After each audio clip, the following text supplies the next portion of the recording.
En 10 ans, plus d'1 million de Français se sont pacsés. Un succès familier à l'Alsace où plus de 4500 pactes civils de solidarité sont signés chaque année. Au tribunal d'instance de Sélestat, 4 pactes ont été signés en 1999, l'année de sa création. Aujourd'hui, la greffière en enregistre en moyenne 1 par jour. Une alternative au mariage qui séduit les jeunes couples et qui sème parfois la confusion. C'est vrai que souvent j'ai des gens quand ils viennent, ils sont un peu déçus parce qu'ils s'imaginent qu'il y a un cérémonial. Alors on dit ah c'est tout, c'est juste ça, une signature. J'ai dit bah oui, j'ai dit si vous voulez un cérémonial, il faut vous marier. Donc là on n'a pas du tout, on n'est pas officier d'état civil, donc ils ont un peu du mal quoi. Souvent je fais photographe puisqu'on me demande de les prendre en photo quand ils n'ont pas de famille. Donc mais c'est vrai que c'est assez sympa en règle générale. J'ai eu un couple qui est venu une fois vraiment très bien habillé, très chic, costard cravate, enfin vraiment belle robe, bouquet de fleurs, ils se sont échangés des cadeaux. Et avec ma collègue, je regardais, je vois un attroupement qui se forme devant le tribunal. J'ai dit, oh là, j'ai dit 20-30 personnes. J'ai dit, me dis pas que c'est pour mon Pacs. Effectivement, donc il n'y avait même plus de place dans les bureaux, tout était rempli, et les flashs, il y avait les mamies, les parents, les amis, enfin il y avait plein de monde. Réduction d'impôts, assurance avantageuse, protection sociale, le Pacs séduit surtout par ses économies. Côté finances, le Pacs est tout aussi bénéfique pour cette organisatrice de mariage.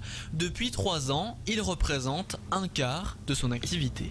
Donc les mariages qu'on perd quand même depuis les 10 ans du Pacs, on les regagne avec des contrats justement de Pacs, des contrats de décoration surtout. Pour les pacsés pour lesquels c'est plus un substitut de mariage, ils veulent plus du coup marquer le coup et faire vraiment la fête, comme si c'était un mariage en fait. Disons que c'est des budgets un peu moins élevés parce qu'il y a, voilà, il n'y a pas les faire-part, il n'y a pas... donc un petit peu moins, parce qu'au final, la réception c'est quand même 80% du budget. C'est vraiment le point le plus important quand même pour un mariage comme pour un Pacs. Autre conséquence, en Alsace, on ne célèbre plus de mariage. Leur nombre a chuté de 13% en moins de 15 ans, de quoi rendre jaloux les curés. Si pour l'église, le mariage s'assimile à un CDI, le Pacs, lui, ne serait qu'un petit CDD.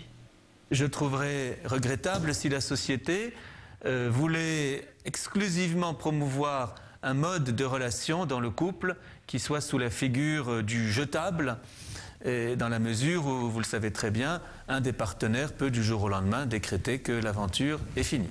Quand on commence à construire quelque chose dans un couple, eh bien, il y a nécessairement des traces qui restent. Ça peut être des enfants, mais ça peut être d'autres constructions communes et qu'on ne peut pas comme ça du jour au lendemain, me semble-t-il, fermer une parenthèse. Il semblerait qu'un certain nombre de Pacs soient également conclus dans un but exclusivement fiscal ou dans un but matériel. Alors là, on peut se demander où est l'amour, effectivement.